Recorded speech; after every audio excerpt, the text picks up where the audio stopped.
Chapter 74 Asmos. The storms of Black Maw did not calm. They raged as they always did. Perhaps it was a sign of the constant struggle between old gods and new. The storm did not hinder him, despite being asked by his guard, Meredith and even Augustana. No, this was a journey he would take alone. He simply wanted to know how much progress they had made. After all that had been done, how much or little? By his recollection, the world had roughly 400 years left before all sentient life left the world. Every magic user that lived shortened the time. If they were all to die now, the world might yet be saved, or at least if there were some way to leave as few alive as possible. Depending on the progress, he might simply quit now. Adding 20 years or so would not be worth it. They needed to extend the life of the world by millennia. He took steps and felt an odd sense of nostalgia. This was the place where it began. This was where he and his men raced forward, cutting down all between them. It was different now. He did not have to race forward. He merely walked. The sky thundered and wind kicked, yet it looked upon a single mortal traveling the iron sands of Black Maw with indifference. He continued to walk until he came across the crude elevator.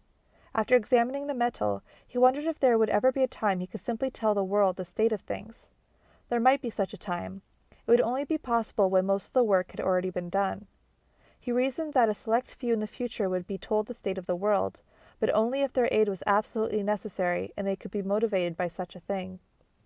He exited the crude elevator, not yet tired from all the turning of the wheels to slowly lower himself down. As tiring as it was far better than climbing. Down he went until the storm seemed to have vanished. He went across a crude walkway to another elevator, then repeated the process until at last he was at ground level.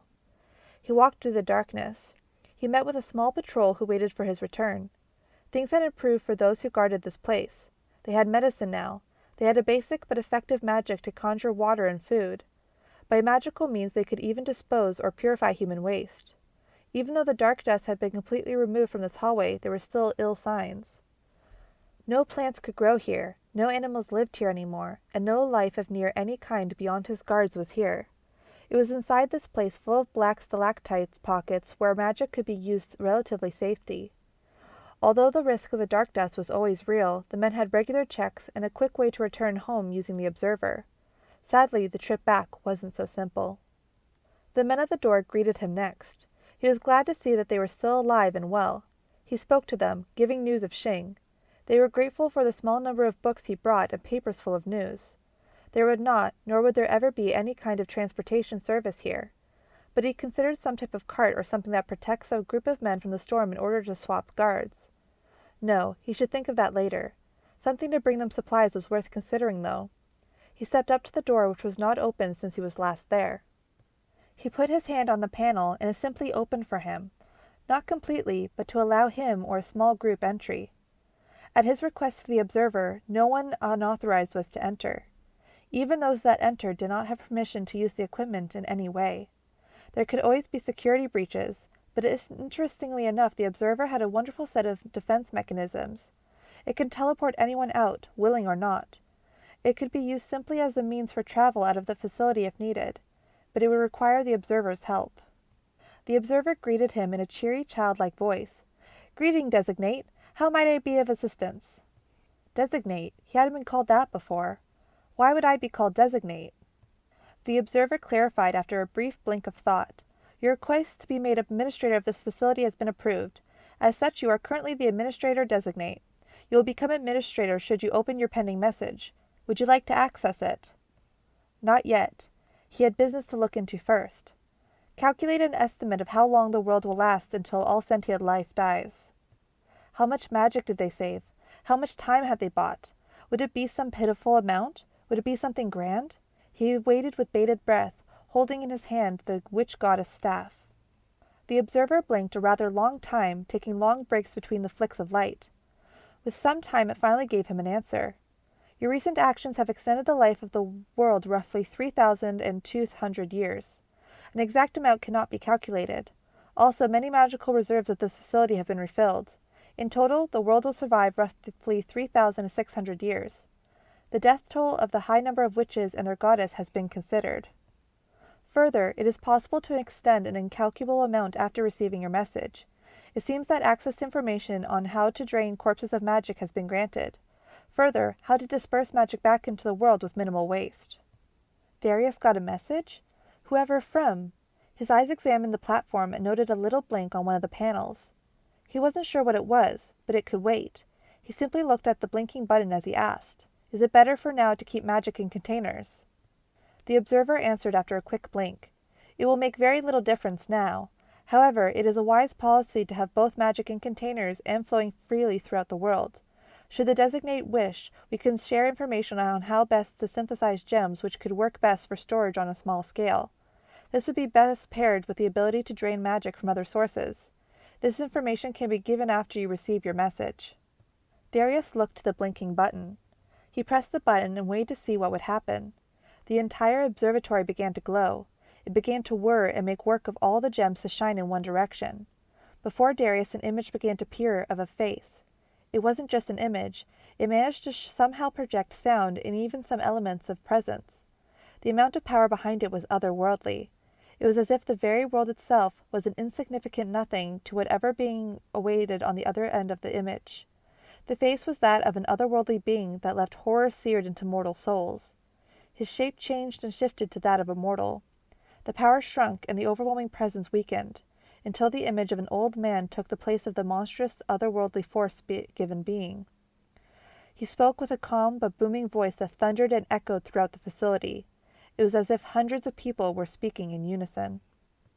The image wore a robe of night sky littered with stars, suns and galaxies visible through it, constantly shifting and changing, planets and stars endlessly swirling and dancing. No matter where you looked at the robe, it was a beautiful sight. It was a 13-foot tall image, 7 foot wide, and the face had what seemed to be galaxies in spiral. "Darius Alborg's Urn, I am Asmos. Recent events have brought notice to your kind and your world. What is it that you seek?" Darius had to rise up to a stand. Honestly, not even Darius knew he had a middle name. A man who never shook in fear was in the presence of a god of all magic. All gods below under his charge, all were his children. Every creation was his work, if the stories were to be believed. "I seek to save my world and the lives in it, as does my kind, whatever the means." "Your kind faces a foe that is beyond any of you." Darius did not accept the answer just at that. He needed help, and he didn't even know the right questions to ask. "Is there no way that we can live? Surely the gods or something have the ability to save us. Some method to save ourselves." "Creation and the universe are a constant. You and your kind are but a small fragment of it. You and your kin would doubtless see the universe burn so long as you can continue to exist in the ashes that remain. I have witnessed the rise and fall of life, civilizations, and empires. Foolishness reigns supreme regardless of which you sits on the throne, yet you still ask to save yourselves." Darius felt anger flash before him. All creatures wish to exist. All races and beings are foolish. I seek to prevent the death of the universe and this world. If I am wrong to ask it, then so be it. I ask all the same. I ask for the means to save it. Be damned whatever gets in my way. Asmos did not have a reaction to his words. He simply raised a finger and pointed to him. "I serve the interest of none. Even gods are not entitled to mercy or help. You are the first of your realm I have marked. I will watch your actions, Darius Alborg-Zur. I will see how you rise and fall. You will use the weapons of my enemies against them. How long will you last? Will you fall into madness? Will you truly bring salvation to your world? I will watch with indifference, as I have always done. This observatory will continue to aid you. I will not." Asmos was a natural force and a god in of itself. There was no kindness in his voice. There was certainly in his words, despite the fact he asked a question. There was finality to what he said. He was done. He wasn't going to lift a finger to save that world. He was lifting a finger to mark Darius. The observatory shot lights at Darius. Lasers burned a mark into his back through his clothes and armor. He screamed out in pain as the symbol of Asmos was painted on his back below his neck. Not only on his body, but deep within his soul felt like it was being reshaped. The mark did more than just add a simple image. He felt different, and he felt in pain. He did not even feel himself anymore. The image vanished, and the observatory fell silent. Darius let out a yell. "You watch, then! You watch with indifference as everything dies slowly and burns. I will not." He pulled out his weapon and slammed it hard against the railing. The gods were just letting this happen. Even Asmos didn't care as they drew their own power from the world until everything died. Asmos was letting them all die, knowingly and without care. Rage burned inside him. He finished slamming his weapon repeatedly against the diamond-hard rail that seemed to bend. The observer could not read the moment and almost sang a happy little reminder at the man who yelled at the ceiling, "Please do not damage the railing." Darius fell to his knees. No, he reminded himself that it wasn't over. He got up. He looked at the observer. "You said it would be possible to drain magic from corpses." The observer chirped an affirmative. "Yes, would you like me to send the data to the Oculus? As an administrator, you have the majority access to the facility. If you wish, we can put the staff of Hecate in storage. It cannot be stolen from this facility."